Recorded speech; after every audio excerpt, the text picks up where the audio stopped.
Dust on my boots, sun in my eyes, miles of stories under these skies. Left my home when I was 23. Do a two-way interview. Oh, okay. Chasing dreams that wouldn't wait for me. Oh, the road I've taken made me who I am. Through the highs and the lows, I don't give a damn. Every scar and smile, they tell my name. The road I've taken, it's never been the same.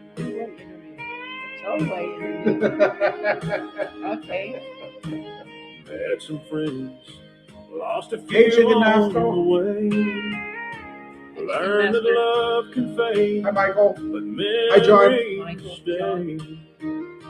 Played my songs in bars and rain.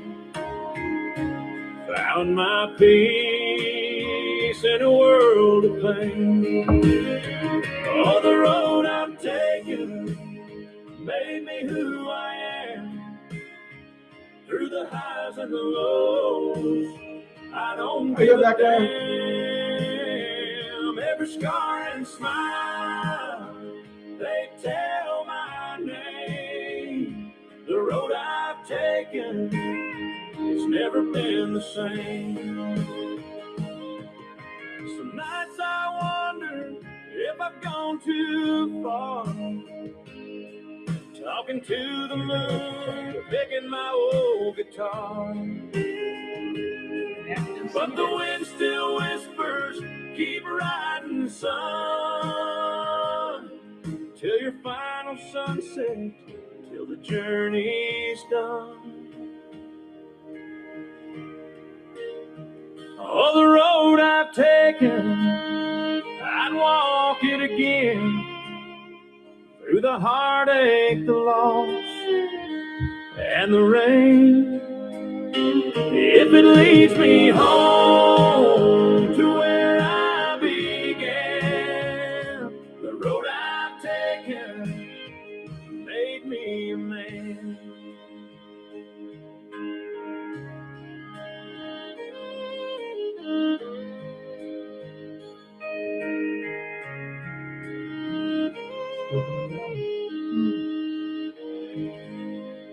Hi, everybody. We're going to have the second part of Jack's interview. And I'm also going to be interviewing Michelle as well. So this is going We to be might as well do that. this is going to be Yeah. a two-way interview. She's going to interview me. I'm going to interview her. You guys get to know us both a little better. So I hope you guys are all having a beautiful, wonderful Monday.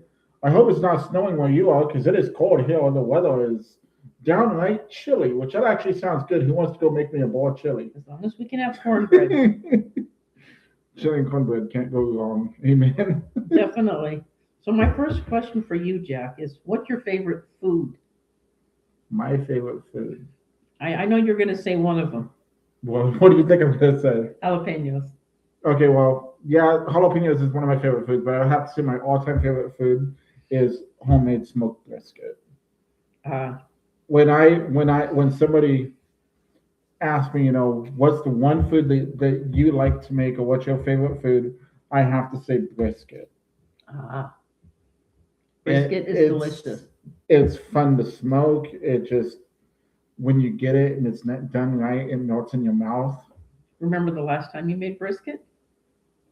Yeah. You made a lot of meals out of it. I did. I made like 10 meals out of it. Mm-hmm. Yeah. That was a big chunk of meat, too. That was a 45-pound brisket. I remember that brisket. Do you remember the turkey that we made? There was a 45-pound turkey. Yes. I remember smelling it. Everybody like, what are you smoking out there, Jack? It covered the whole entire barbecue. Yes, it did. And it cooked really well. It did. Now you get to ask me a question. Now that I asked you a question. And I answered part of it. When did you turn your life to Jesus? Let's see. I was in elementary school. Elementary school. Right. Yeah. Did you grow up around here? No. No? We're in Washington? Yes. You did. I grew up in Snohomish County. Oh, okay. I grew up in Everett, Washington. Oh. That's before Everett became such a, what is the term they use for cluster of people, and there were more family-owned businesses. Gotcha. Yeah, You know, kind of like the little man, you know, well, they just taken all the big corporations knocked the little man out. yes. Kind of like that Alan Jackson song. And The that's Little when Man. housing was more affordable, Mm. and then the food costs were a lot less. Yeah, I've noticed the food prices have gone insane. Have you? Every time you go to the store, something's 5 or 10 cents more. Now I get to ask you a question. Yes. Did I answer your question? Okay. You did. Okay, let's see. Where were you born? I was born in Salem, Oregon, is what it says on my birth certificate. But actually, I was born in a little town outside of Salem. But back at the time, it wasn't even hardly on the map. It's a little town called Grand Round. I probably asked you that yesterday, but we're going to go over a few questions. But you know, I was born at the hospital. I was actually born in a barn. Yes, So, I remember you know, that. I still love it when people, you know, like I said yesterday, you know, when people ask me if you're born in a barn, I can look at them, I can look at them dead face and say yes. My middle child was born in the basement Basement's good. in Michigan. I would have to say my favorite bedroom is a bathtub. I remember when I had her, it was like, yep, I was having her. I know what it's like. She was born at home. It's interesting when you're born at home. Yeah, Was all your kids born at home? one of them was. One of them was. Yeah. She was born with jaundice. Jaundice isn't something you want to be born with. No, They got to test your bilirubin. I'll pass on that. I mean, Mhm. I think I was born with being crazy. Being crazy. Huh? Okay, so where were we now? Whose turn is it for a question? Let me ask you another one. Sure. What made you get into being a minister, doing ministry work like you do? Oh, since I was a kid. I was one of those kids that would scream out the window, God loves you. I would go to every church that would accept me unless they kicked me out. And I used to go to Bible camp and vacation Bible schools all the time. If I wasn't home, I was at church. Or I was at my grandma's house and she was at church.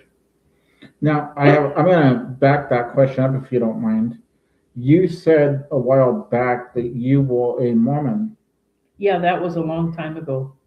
But my first husband had problems. He liked to be a womanizer. He told me that he had problems controlling himself, and he went out on me 3 times. And I don't mean just going out on me on a date. He went out all the way with these women, and he told me, and I addressed to the church the problem, and they told me it was my fault. And I said, "You're kidding me. It's not my fault. I don't understand." Right.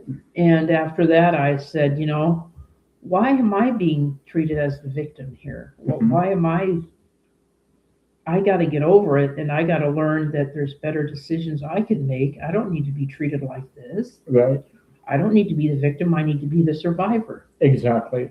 Because he did it on his own volition. I didn't make him do it. You have to be responsible. You have to be liable for your actions. Exactly. Everybody should be liable for their actions. Absolutely. So he had to learn to be responsible for his actions. And after that, I quit attending, and I took their documents, their Book of Mormon, Pearls of Great Price, Doctrine and Covenant, and the King James Version that they had that Joseph Smith wrote of the Old Testament and the New Testament. That's 5 that they have. And I put it in the wood stove, and I said, you can go to hell where you belong. And I burnt their document, their religious teachings. Amen. And that's why I don't associate with the church like that anymore. So that was my second time I was baptized. But haven't you also gone to a Catholic church? I attended, and I thought that was wonderful because I got to see a different precept of it. But I went to a Unitarian church, which was totally different. I'm not going to Unitarian ever again. Is that kind of like going to Holy Rollers Church where they stand up and I they was jump raised up. Holy Roller. I was raised Pentecostal. I spoke in tongues before. I mean, I was baptized Baptist first. I think going to a church where they're standing up and dancing and singing and looking like idiots is just crazy. Well, they're filled with the Holy Spirit. There's nothing wrong with speaking in tongues. There's nothing wrong with speaking in tongues. It was just the one that I went to was just downright crazy. It But I was believe in the a little bit more than I could take. I believe in the Holy Bible. I do not believe in any other books but the Old Testament and the New Testament. What's your favorite Bible? Oh, I read the NIV. Is that your favorite one now? Yeah, it's easy to understand. Plus, it's big print for my eyes. It's 37 degrees, so stars shining, snowing. Yeah, It's supposed to get down to 27 tonight. but I'm kind and polite with the missionaries, and I pray that they find the right answers because they're obviously told what they're supposed to preach because they're only doing what they were taught. Well, I had a missionary come to my door the other day. Oh, how did that experience go, Jack? I'll go ahead and tell everybody what happened. The missionaries came to my house the other day, knocked on the door, and they had the Book of Mormon with them, and they asked me if I wanted to talk about the Book of Mormon, and I said, no, I don't. I pulled out my Bible, and I said, I have the Holy Bible right here, and I have a great lesson already written out. If you guys want to come back, because I'm in the middle of cooking, I will be glad to talk to you about the great I am. Yep, that was the lesson that I wrote up. And they haven't come back. Yep, because Jack asked me for a lesson, and I wrote up the great I am, and he still has to go over the great I am. We're going to do with you guys live on YouTube. That'll be really pretty. It's a good one. Lots of scriptures. The I ams. Okay, whose turn is it now? Who's what doesn't matter. Oh my gosh. So let's talk about your dad. What did he do for a living? My dad was kind of an every kind of job person. I mostly know him as working at truck stops. Growing up, I had the opportunity of hanging out with my dad at Northgate Union. If anybody's ever been to Bend, they've been in Northgate Union at some point, which was the Tom Tom restaurant. And then you had the Tom Tom Motel. Then we had Jake's Truck Stop. Oh, And, wow. That's how I grew up. And then when we moved to Alaska, I remember him working at Chillicoot Charlie's. So you went to truck stops, and they were pretty big, weren't they? They were a lot of fun. I mean, I learned how to pump gas when I was just like Luna's age, 8 years old. I was learning how to pump gas. And you learned that truckers can be very decent people. I found that out, yes. Hmm. And we always got free stuff off the truck drivers, which I absolutely loved. Yeah. We got free onions, we got free garlic, we got free apples.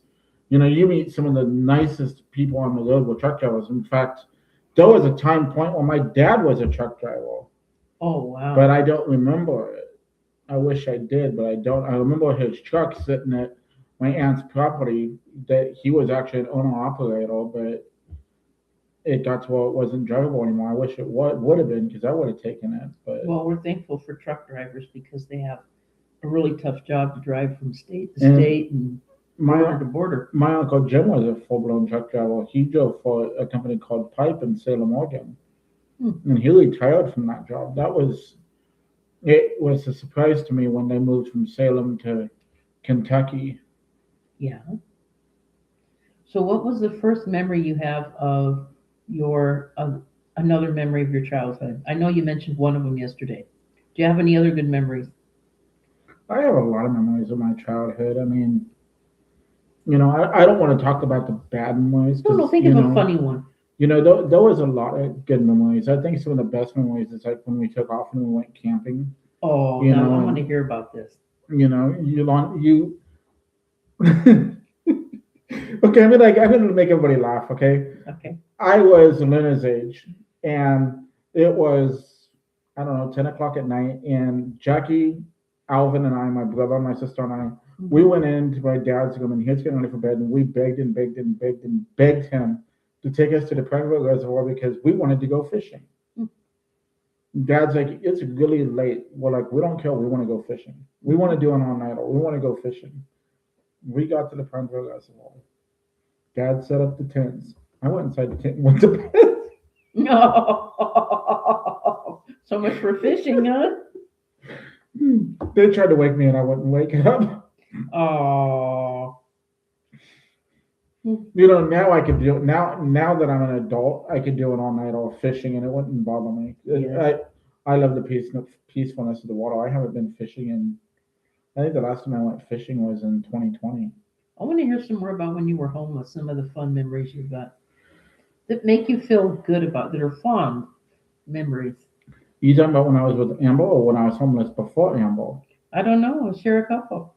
Well, when I'll tell you guys the first time I was ever homeless was in Bend. And it didn't start out with me being homeless. I actually went out and I had got a job and I went out and bought a house. Mhm. And I was actually able to pay for the house on the amount of money I was making at Walmart. Now, one of the greeters though, his girlfriend was looking for a place to live and she had a son and she needed a place to stay and she was going to be homeless. So I talked to the landlord at the park, at the RV park where I was buying the mobile home, and I had gotten permission for them to move in with me. She was approved on the lease.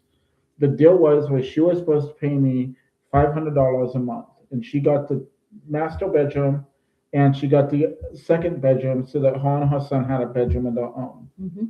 The problem was when I was at work, she started allowing her brother, her cousin, her friends to come over and they started drinking and partying and stuff when I was at work. Yeah, that's disrespectful. And then it got to where when time came, she didn't pay me that. Oh, yeah. And it was, the first month I was like, okay, I'll cover your rent because I have the money. Mhm. Well, the second month came around, she couldn't pay rent. I couldn't afford to because I had other bills I had to pay. Yes. And that made me short on my rent. And then it happened again the next month. Well, the next month I lost my job at Walmart. Oh, And because she couldn't pay me rent, I couldn't afford rent.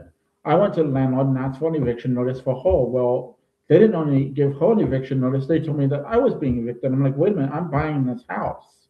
hmm. What about that time then when your credit was messed up? That's what started my credit being messed up. Oh, yeah. She had gotten a hold of my information and she went out behind my back and bought a place. And somehow she got a hold of my bank account and it turned into a big, huge identity theft. That's right. You were telling me about that earlier. Yeah. It completely messed me up. I mean, it took me down a very dark path. I was homeless because of it. I went from owning my home to living in a car, Were they able? Were they ever able to take legal? and then I went through identity theft a few years later. I'm still fighting that case. Now, there's a few jobs you haven't listed that you didn't mention yesterday out of all the many jobs you've had. Okay, so I started off in Alaska, which I told you that Alaska Trail was. Then when I went back to my home in Bend in Centerville, Oregon, I worked at the Centerville Country Store, which at the time was owned by a gentleman named Jay Audia. And then he got with me and asked me if I'd also work at the gas station in Centerville. So I was working at the Centerville Country Store and a gas station at the same time. Mhm. And then I moved from Centerville to Bend. And when I went to work in Bend, I started off working at McDonald's with my aunt. And then I got offered a job at Hart's Car Sales. Oh, I bet that was fun. And when I got offered a job at Hart's Car Sales, I gave my aunt a 2-week notice for McDonald's. Hmm. I told her I couldn't work anymore. She threw the 2-week notice away. 2 weeks later, when the 2-week notice was up, I went to my job at Hart's and she called me and said, "You're supposed to work today." I said, "No, I gave you a 2-week notice." She said, "I'm not allowing you to quit." I said, "I can't be there. I'm at my other job." Yes. And so, I think it took like a week and a half of me doing that when when the corporate at McDonald's called and said, "Well, you can no longer work at McDonald's ever again because you quit without notice." I said, "No, I gave her a 2-week written notice and I have a copy of it." Oh, no. But then I went to work. When I was working at Hart's Car Sales, I felt like I wasn't making enough money. Mhm. So I took on working at Big Five Sporting Goods. Oh, wow. So I was working at Hart's and Big Five, and then I got offered a job working at AMPM. Oh, So I took on working at a gas station. So I was working at 3 jobs at one time. but you never slept. Not really. I've never been a sleeper. I mean, I do what they call catnapping. Catnapping. I mean, I'll Catnapping go to is good. I'll go to sleep from like at 10 o'clock at night, and I'm up at midnight. Now you can actually sleep with a cat on you. Oh, Which one? then yes. So I'd like to hear your stories about when you were a street sweeper. Well, street sweeping was a lot of fun. That was the best job I've ever had, and if I could go Yeah. back to it, I would. When I met Richard Newman at 7-Eleven, he bought me a truck because mine wouldn't. I told you about that yesterday because Yes, mine I didn't have remember a that. divorce. He got it all fixed up nicely for me, and he offered me a job street sweeping. Now, I had never even heard of street sweepers before, let alone seen them because I never paid attention. But didn't that mess your lungs up? It did. It took, I don't know, a good 7 or 8 years before my lungs started getting messed up. It's because you're using a 60-pound backpack blower to blow out all the sidewalks and everything, and you're blowing out all the debris, all the dirt, everything that everybody's thrown on the ground, on top of the leaves and everything else, and you got to take the truck and sweep them up. Well, when you're doing that, you're not wearing a mask or anything. You're breathing all that in. Yes. And when you're driving the truck, that dust, if you have your window down, that dust blows into the cab. Yes. So, it caused some pretty good medical issues. So tell me about the animals you've had in your life. It could be a rabbit, it could be a squirrel, it could be a duck, it could be all The- kinds of animals. The oldest animal I remember having when I was a kid, his name was Wicket. My stepmom named him Wicket because he looked just like, if anybody's ever seen it, looked just like the Wicket from the Ewoks movie. Now, you've seen Ewoks. No. You've never seen the Ewoks movie from Star Wars? No, Well, he looked just like Wicket from Ewoks. I remember the original Star Wars movie I saw when I was a teenager with a guy named Kenny, and I thought that it was pretty interesting. But other than that, I didn't follow through all the Star Wars movies. So Well- back to Wicket, back to your animals. Well, Wicket was a really unique dog until my uncle got a hold of him, and then he became very vicious, Oh, and they ended up putting him to sleep. But I think my favorite two dogs from when I was a kid, because we never had cats growing up. ah, I didn't actually experience having cats in my house until I got with my aunt after I moved out. But I'll talk about that a little bit later. When we were in Alaska, we had two dogs, and they were miniature Sharkies. never seen one. I'll show you a picture. We had a dog named Rex, and he was a German Shepherd. Well, Dad allowed us to name my brother and I to name the dog. So Alvin named his dog Annie, and I named mine Fanny. So we had Annie and Fanny, and the reason we called her Fanny is because every time she walked, she shook her butt. Oh, well, that's a good way of getting a name. And we had, I grew up with German Shepherds, and they were really nice dogs. And then we had a lot of cats when I was growing up. That's a miniature Sharky. Oh, they're beautiful. So, and something happened. Well, Alvin was walking the dogs one day in Alaska, and animal control came in the house and said that the dogs were being abused or something, and Dad released the dogs to animal control. Oh, I bet you were heartbroken. I was. And then Dad went and got a Shar-Pei. Ah, Now, if anybody knows about the Lincoln dog Shar-Pei, don't own one. they don't breathe very well. It wasn't that. They were vicious little bastards. Pardon They're my language. mean? Well, Really? we took off to go buy a Christmas tree. Now, Dad wasn't one of those guys who went to the store and bought a fake tree or went and got a tree, at a tree lot. We went and cut down a Christmas tree.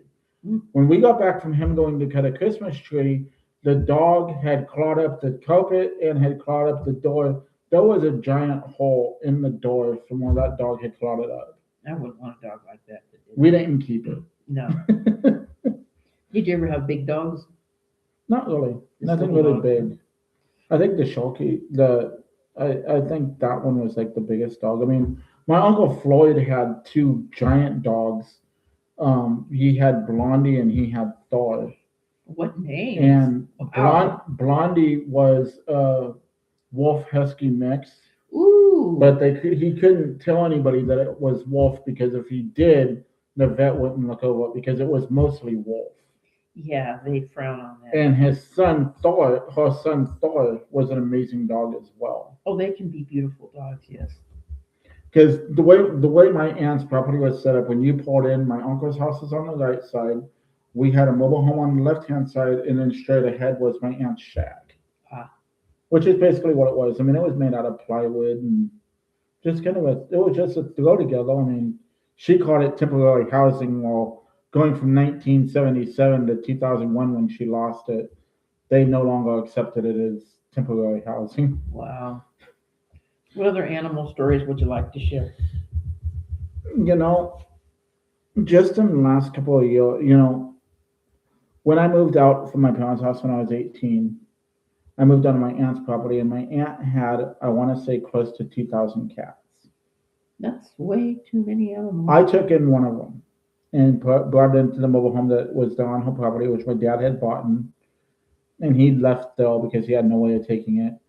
And I took in that cat and I called it Nemo. Well, that cat disappeared on me. Oh, And I swore after that I would never have a cat again. Well, when I got married to Beth, she liked cats. ah, So we got a Maine Coon and we named him Wiley. And then she got a gray cat and we named him Skywall. interesting name. So those were so eventually you liked cats, huh? I'm still a dog person, but yes, I like my cats. I mean, we've got four now. We've got I'm trying to blank on my Now, cat's names. you gotta think of all your animal names. Take your fingers and count. We've got Peony. We've got Daisy May.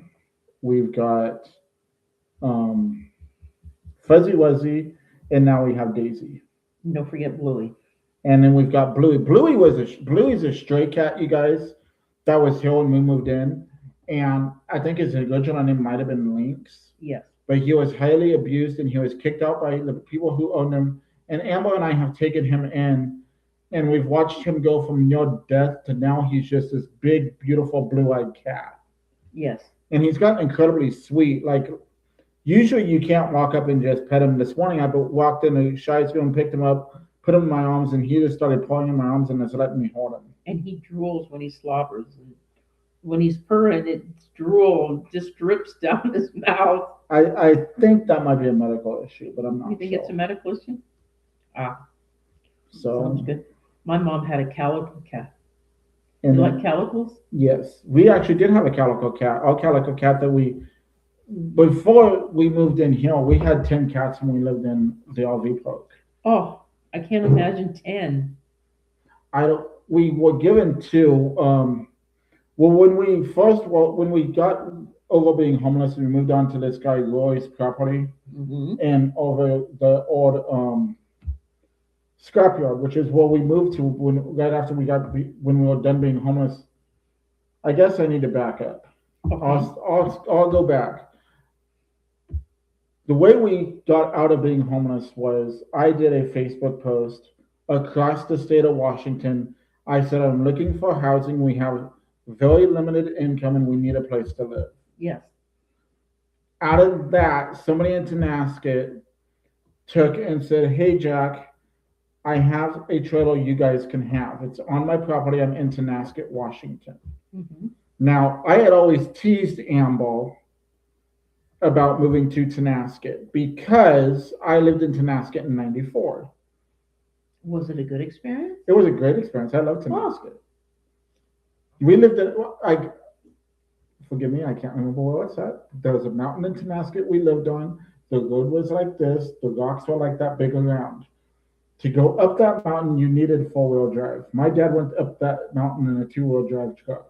Somehow he made it. My Uncle Floyd got stuck at the bottom of the hill in his four-wheel drive van that he had.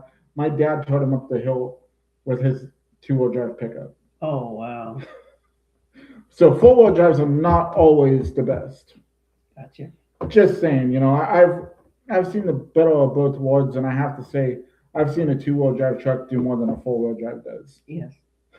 So I'm going to go back a little bit. When you asked me a question about the Mormon church, I've seen a lot of abuse happen in that church to women.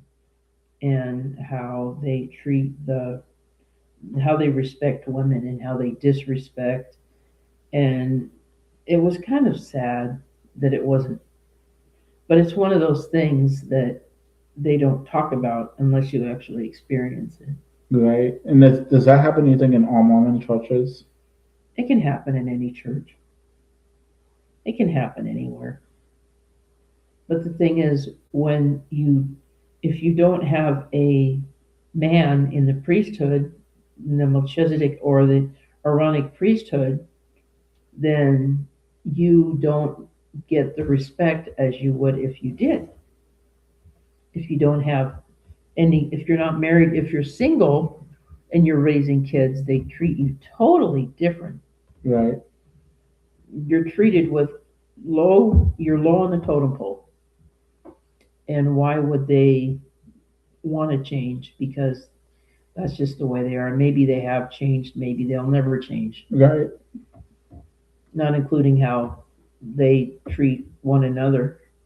Because you can't buy your way into heaven. Right. And you can't buy your way out of hell. That's true too. Because it's a real thing that we're all human and that God's grace and mercy is right now, that's all we got. And if we live by God's grace and mercy and the compassion He has on each of us in our souls, that's how we have to view it. Very true. Yes. And if anybody's curious, yes, I've been homeless before myself. We lived in a 71 International truck, and we stayed at rest stops.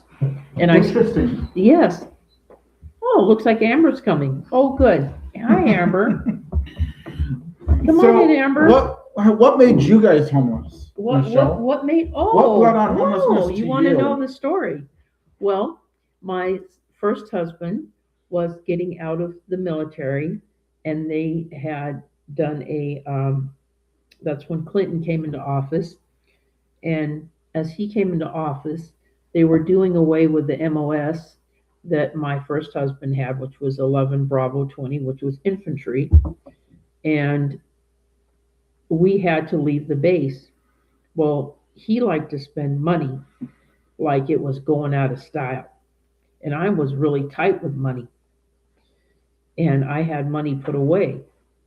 Well, he turned around and took the money and decided that he could spend it any way he wanted because it was his money, but he didn't like to put away for emergencies. Gotcha. Yeah, and that's how we became homeless. Oh, no. Yeah. Was it a good experience or a bad experience being homeless? It was a bad experience. We ended up couch hopping. That was the year that my older kids went to 5 different schools, and that was also the year that we had to stay for like 2 weeks. We had to stay at truck stops, and we had to stay at the, what do you call those, rest stops? Yeah, rest stops. And we had to use their bathrooms and take their coffee and kind of like pretend like we were just passing through. Oh, gotcha. Yeah, he didn't like people to know. But we ended up staying at people's houses, living in basements, living in attics. And it was uncomfortable, and I was very unhappy. I did not like it, and I pray that I would never want that to happen again. Well, Amber, since you're here, I'm gonna have you stayed on the show. I gotta go to the bathroom. Okay, well, Amber's gonna come sit here. Hey, you're so bossy. I'm very bossy. You're not in charge. Michelle was wanting to know if you would tell the story of how we became unhomeless, because we talked about being homeless yesterday. She just wanted to know if you could tell the story to these guys of how we went from being homeless to living with the scrapyard to moving to the RV park. The RV park? Oh, from the scrapyard? Yeah, they want to know how we moved to the scrapyard. So we met this lady, what's her name? I don't know what her name is. I don't remember what her name was, but she was the sweetest lady. She passed away, unfortunately. But she sent us some money so that we could get into the RV park. And the guy that we were living with, he towed our travel trailer to the RV park. And we stayed there for about 2 years before we went to live with Jim and Kathy. And then we got in here. We've been here almost 3 years. She was wanting you to tell them about the cats that we had when we lived at the RV. Oh God, with we the- had way too many cats in the RV. We had like what, 10 I was cats? talking about at the scrapyard. The scrapyard? I don't remember. It's been so Veda. long. We had Veda, Oh yeah, we had Beta. Oh, I miss Beta. Nala, Uh-huh. Precious, Uh-huh. I think we had Fuzzy at the time, or is it Flower? Flower. That was Flower. So when we got the travel trailer given to us in Tonasket, we met a gentleman online. His name was Roy, and he towed it to the scrapyard. And when it was taken to his scrapyard, he actually offered me a job and said that we could stay there while I worked. And I did work with him. It wasn't all bad and it wasn't all good. No. But he had a ton of cats. And Strays. so we took in the ones that we found that were really sick and in need of health. Yeah. And we got all the cats except for one back to health. One passed away on us. Unfortunately, we couldn't save it. There was nothing we could have done for it. And I think that was a pretty devastating experience for all of us because I had become attached to it. Its name was Precious. It was just the most adorable little thing. But I brought that up because Michelle was talking to us about, what animals we had. And, You didn't have any rabbits or ducks or goats or sheep or any other off-the-wall pets like a walking stick or anything? no, I I had a didn't. walking stick before. No, I didn't. I had rabbits and ducks and chickens when I was a kid. I mean, Were you an FFA or 4-H? I wish. Oh. I wasn't lucky. My parents wouldn't allow me to do any kind of sports, any kind of farm work for anybody or anything like that. I mean, it was go to school, come home. I wasn't allowed to do any after school activities or anything like that. Because we lived in the middle of nowhere, I mean, it's 65-mile drive to go do anything special and come home, and there was just no way of doing it. So. Well, that's okay. At least you're subscribed now. I thought I was subscribed to you guys, but evidently I wasn't, so I just subscribed. Oh, well, thank you. Michael, I will definitely add Christy into prayers for you today. Absolutely. We'll pray for her. So, can you tell them a little bit about your childhood? This is not my interview, it's your We're interview. doing a three-way interview. You're involved We're in having this. fun. We're making it interactive. We are. We are. I Would you think tell it's them a great. little bit about what it was like growing up, Okay, but I'm gonna being get the kids Amble? a shower. Sure. Wish I was here and have her do it. She'd take over. My childhood? Oh. Like what about it? Just tell them a little bit about you. I was born mostly deaf. I bet that surprises everybody, huh?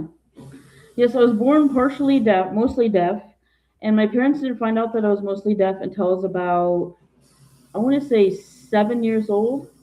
They couldn't figure out why I wasn't doing well in school, and why I didn't respond to voices, and why I was banging on the TV, and why when my mom screamed at me that I didn't respond. And then that's when they took me into the doctors and found out that I was mostly deaf.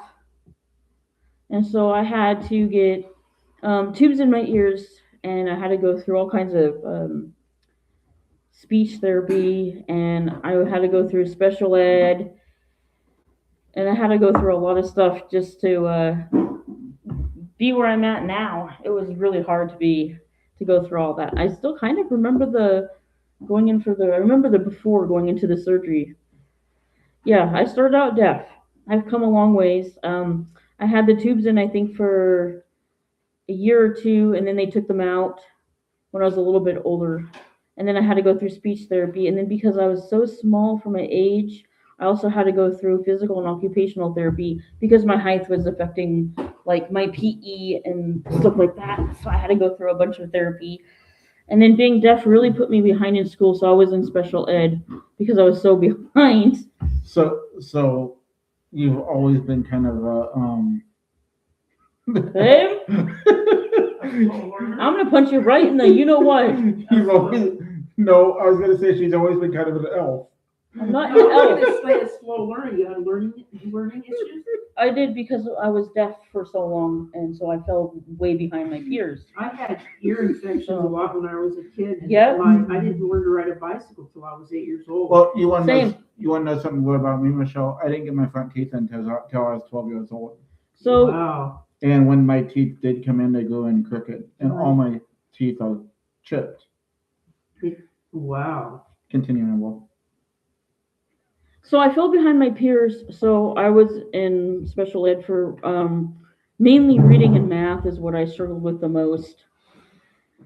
I'm making coffee now. Yay. I also had balance issues, so I didn't ride a bike until I was about 8 because I had such issues with. I still have some issues with the balance thing and with math occasionally. Is that why you walk around and get drunk half the time? I'm just kidding. Before I got the tubes in my ears, Michelle reminded me, before I got tubes in my ears, I was always rushed to the hospital quite a bit because I would have blood literally just pouring out of my ears like a faucet. Oh. Wow. So I was rushed to the ER in the middle of the night constantly. And for constant stomach pain as well, which the doctors have never figured out what causes my random stomach pain. Yeah, I can't do math in my head, and I could do the basic math. I mean, I could do up to fractions. After that, forget it. No, I'm the same way. So when the kids get older and get more advanced in math, I'm probably gonna have to hire a tutor or something, or somebody online to help them with math for No, you've got the Michelle. harder math. I'm okay at it. You've got Michelle. Michelle's really good at math. She could probably do algebra if you ask her to. I don't know about that. So yes, I've come a long ways from being deaf and all that. I was So- lucky that I was able to talk. So you say you had balance issues. Is that why you're drunk half the time? I'm not drunk. What I found uncomfortable about having ear issues was people didn't understand noises, loud noises. Noises still affect me to this day. And then on top of that, when you get a cold or the weather changes, Yep, I can feel it in my your ears they hurt. they feel it. And my ears don't drain properly still, so I still have Yeah. some issues with my ears, unfortunately. I Oh, yeah. understand that. But Well, Shai's very sensitive to loud noises. She I can't- also moved a lot as a child.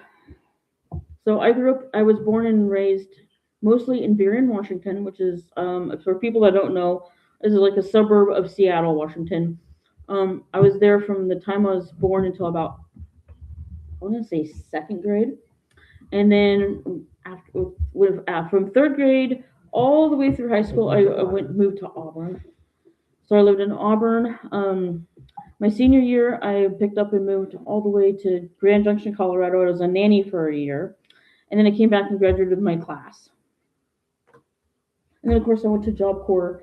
But in between all that, I also lived with my biological dad. And then I lived with my grandparents in my early 20s because I had to take care of them. My grandpa was pre-diabetic, and my grandma had some breathing issues and other issues. So I would clean their house and cook for them and help them shop. And plus I was working full time and raising my little brother, Phoenix, at the time, who was, I want to say 2 at that time. He was about 2 years old. So I was raising him, taking care of my grandparents, taking care of their house, and working a full-time job. So I'd get up at like 6 a.m., start work at 7 a.m., and not get home until about 9 o'clock at night. On top of taking care of my brother and my grandparents. And I was Shai's age, 20, 21 years old, somewhere in there. It's a lot of responsibility. It was a lot of responsibility. I grew up really fast. See, when I was 14, my mom walked out on my dad, my adopted dad, and left us with him because she didn't want to take us away from our school and our friends. What was your major in high school? I mostly did journalism and psychology in high school. Is that Those why are a lot of the classes that I took. you're so good at writing songs? Because you took journalism? My love for writing started very young. In 2nd grade, my teachers introduced me to poetry, and I ended up being the best writer out of the entire class. She actually kept some of my examples to show future classes. I really enjoyed public speaking. What was your favorite school that you went to growing up? My favorite school. My high school, my Auburn Senior High School, was my absolute favorite What school. was your school mascot? Do you remember?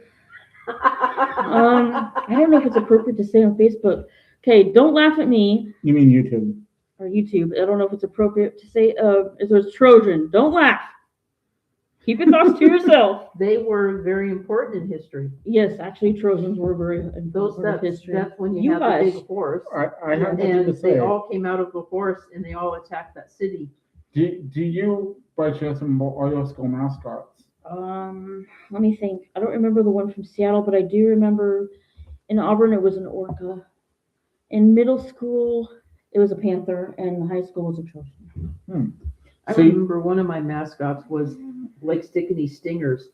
See, I never went to the same school year after year. Oh man, that had to kind of suck It royally. did. It actually did. So when I graduated, I Oh. actually graduated with 97 credits 97. How'd you do because that? every school, every state gives different amount of credits when you go to school. So like East English High School, which is East English High School, when I went to school there, I was a Thunderbird. But then when I left East English High, I went to Betsy Lane in Kentucky. In Betsy Lane, we were the Betsy Lane Bobcats. And then from Betsy Lane, I went to Bend High, and Bend Senior High School is the Bend Senior High Lava Bell. And people will look at you and say, well, Lava Bell doesn't actually exist. Well, they called it the Lava Bell because it was an iconic symbol because it was a black bell that had survived a fire back in the early 1930s when the school was built. So they called it the Lava Bell. At the time, it was called the Surviving Lava Bell, but then they changed it to the Lava Bell. Okay, well, anyways, back to the having a lot of responsibility. I started at 14 with a lot of responsibility because my mom left.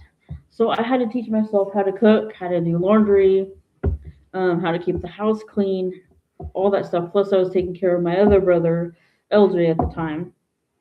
So I'd help him with his homework. I'd get him off to school, help him with his homework, clean the house. I was cooking all 3 meals. I was only 14, guys. Is that why you don't clean house and do laundry? Plus, I'm just kidding. Plus, I was running my own babysitting business, which I actually started at 9 years old, guys. I was babysitting at 9 years old.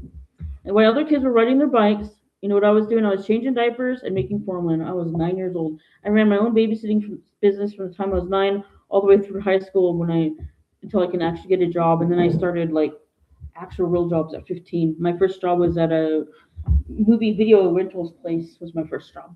That's I awesome. miss video stores. Me too. Me too.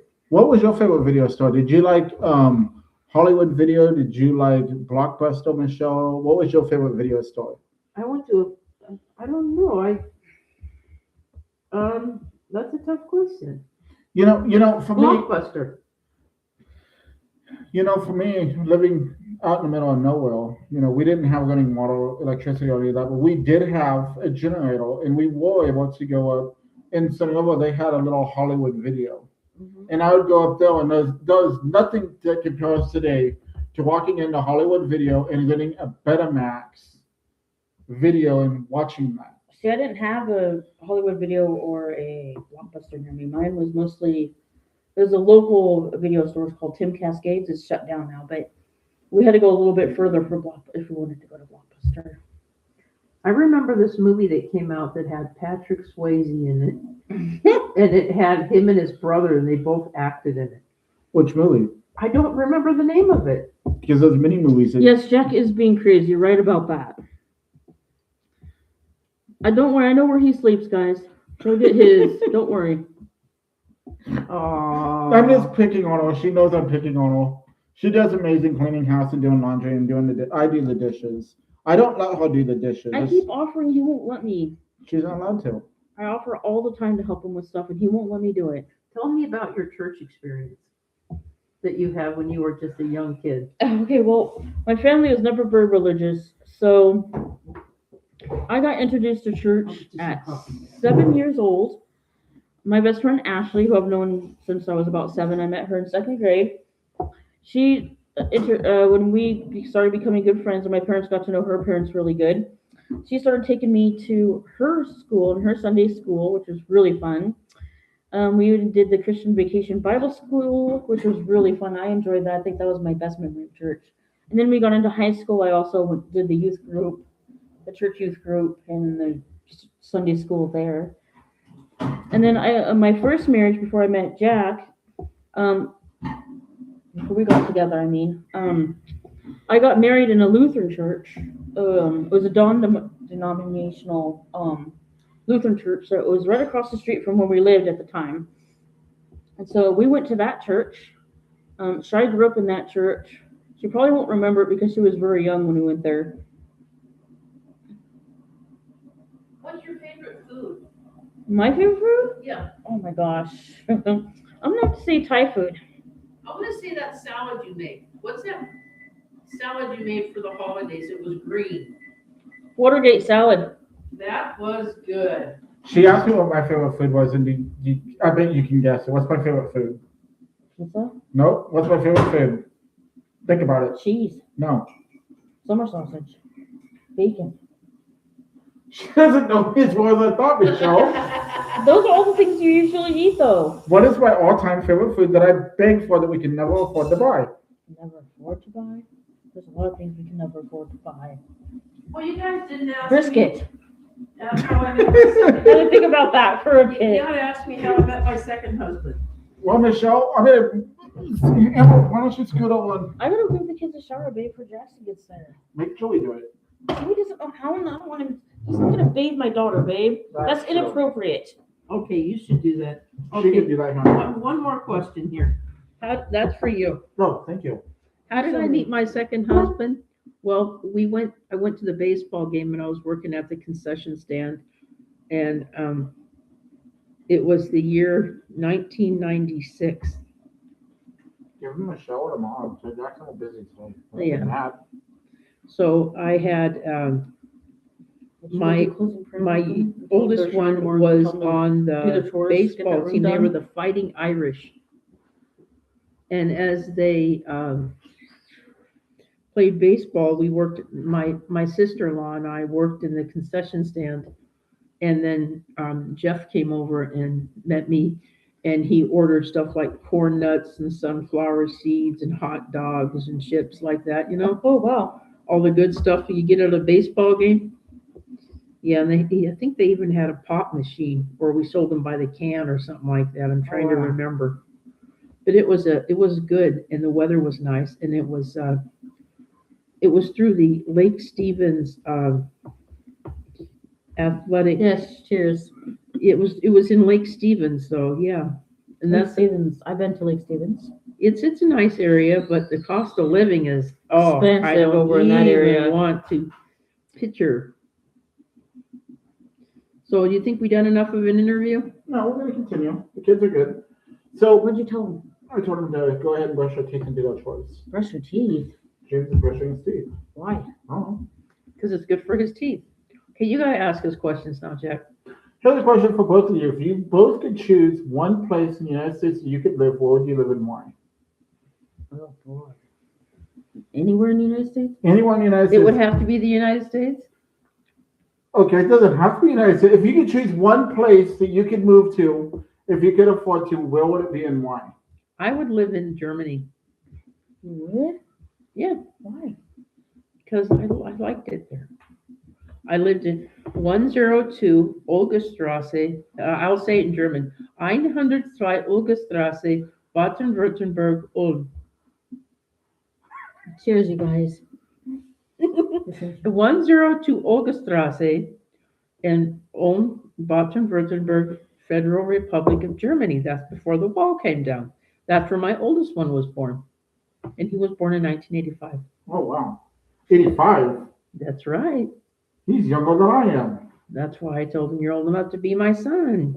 Oh, Well, Lord, we're losing people here. I was born in 83. Yeah. Okay, Emma, same question for you. If you could pick one place anywhere in the world that you could live, where would it be and why? Greece. Why? Why? Because I have families. All my family's from Greece. I have a great uncle that I occasionally still talk to on the phone. He's in Greece. Very beautiful part of Greece. I can never say it, but That's okay. I know it's just outside of Athens. And if you guys would ask me the same question, I'll go ahead and answer the place that I would live. I guess I should get on camera and say Okay, it. you go ahead. You get on camera now. Your turn. You ask a couple more questions. If you were to ask me the same question, I would have to say if I had my choice in all the world, I would have to say Ireland. Ireland. Yes. Ireland. Wow. I've heard some good things about Ireland. It's actually one of the best Ireland countries is to live in. very, actually. very, very beautiful country. But if I had my choice here in the United States, and this might blow some of you guys away, and even Amber, because everyone's talked about Idaho and stuff. My absolute dream is to live in the Great Smoky Mountains. Tennessee. I love the Smoky Mountain area. Anyway, you guys, we're gonna end this here, and we'll pick up part 3 tomorrow. Yeah, Michelle's got company, so Merry Christmas. This one would say well, she is in Canada. You know, I actually would love to live in Canada. I love Canada. Canada is absolutely a beautiful country. I used to live in Whitehorse, and I've always wanted to go back to Canada. Would you move to Canada? maybe I don't know much about Canada. I have to do some research. All right, you guys all have a beautiful, wonderful day. Roy will pick up part 3 tomorrow, okay? All right, guys. Jesus blessings. Have a good night. Have a good night, guys. Bye. Yes, honey.